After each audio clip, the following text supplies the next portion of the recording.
Hey everyone, in this quick tech how-to video, I'm going to show you how you can disable spam message requests from users who aren't in your friends list on Instagram. To find this setting, open Instagram and tap your profile icon on the bottom right. Inside of here, tap the three-line menu icon on the top right. Next, choose Settings and then Privacy.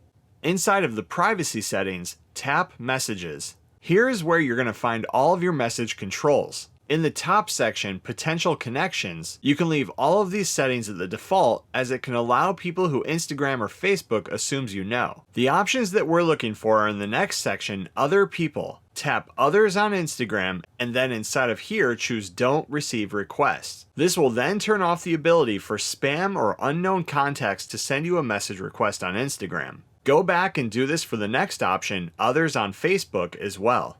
Another option that you may want to change here is Who can add you to groups. Choose that and inside of here change this to only people you follow on Instagram. When you're finished, you can go ahead and head back to the main feed. And in the future, if you're still getting more messages than you'd prefer, you can always head back into here and change the top section options to Don't Receive Requests also. And that's how you disable spam message requests from unknown users on Instagram. Thanks for watching. Please like and subscribe and stay tuned for more quick tech how-to videos.